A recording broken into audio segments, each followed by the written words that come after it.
Hi friends, good evening. ಇವತ್ತು ನಾನು ನಿಮಗೆ ತಿಳಿಸ್ಕೊಡೋದೇನೆಂದರೆ, ಯೂಟ್ಯೂಬ್ QR ಕೋಡ್ ಎಲ್ಲಿರುತ್ತೆ, ಹೇಗೆ ಡೌನ್ಲೋಡ್ ಮಾಡೋದು ಅಂತ ತಿಳಿಸ್ಕೊಡ್ತಾ ಇದ್ದೀನಿ. ಫಸ್ಟಿಗೆ ನಾನು ನಿಮಗೆ QR ಕೋಡ್ ಹೇಗಿದೆ ಅಂತ ತೋರಿಸ್ತೀನಿ. ಬನ್ನಿ ಫ್ರೆಂಡ್ಸ್, ಯೂಟ್ಯೂಬ್ ಮೇಲೆ ಕ್ಲಿಕ್ ಮಾಡಿ. ಓಪನ್ ಆಗುತ್ತೆ. ಇಲ್ಲಿ ನಿಮ್ಮ ಐಕಾನ್ ಇದೆಯಲ್ಲ, ಅದ್ರ ಮೇಲೆ ಕ್ಲಿಕ್ ಮಾಡಿ. ನಿಮ್ಮ ಚಾನಲ್ ಮೇಲೆ ಕ್ಲಿಕ್ ಮಾಡಿ. ನಾನು QR ಕೋಡ್ ತೋರಿಸ್ತೀನಿ.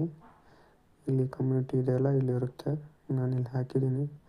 ಈ ಥರ ಇರುತ್ತೆ ಫ್ರೆಂಡ್ಸ್ QR ಕೋಡು.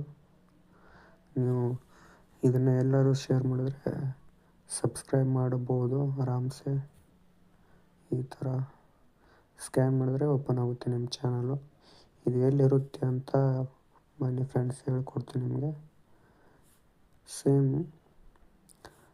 ಇಲ್ಲಿ ಶೇರ್ ಇದೆಯಲ್ಲ, ಶೇರ್ ಮೇಲೆ ಕ್ಲಿಕ್ ಮಾಡಿ.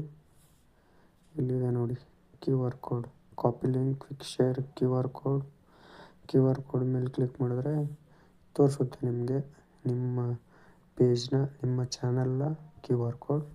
ಇಲ್ಲಿ ಸೇವ್ ಟು ಕ್ಯಾಮ್ರಾ ರೋಲ್ ಅಂತಿದೆ, ಅದ್ರ ಸೇವ್ ಮಾಡಿದ್ರೆ ನಿಮಗೆ ಗ್ಯಾಲರಿಲಿ ಸೇವ್ ಆಗುತ್ತೆ. ಮತ್ತು ಫ್ರೆಂಡ್ಸ್, ಹೇಗಿದ್ದೀರಾ? ಇವತ್ತಿನ ವಿಡಿಯೋ ಇದು ಆಗಿದೆ. ಸಬ್ಸ್ಕ್ರೈಬ್ ಯಾರು ಮಾಡಿಲ್ಲ ಸಬ್ಸ್ಕ್ರೈಬ್ ಮಾಡ್ಕೊಳ್ಳಿ. ಬೆಲ್ ಬಟನ್ ಒತ್ತಿ. ಬೆಲ್ ಬಟನ್ ಒತ್ತ ಮೇಲೆ ಆಲ್ ಅಂತಿದೆ, ಅದ್ರ ಮೇಲೆ ಕ್ಲಿಕ್ ಮಾಡಿ ಫ್ರೆಂಡ್ಸ್. Thank you, bye.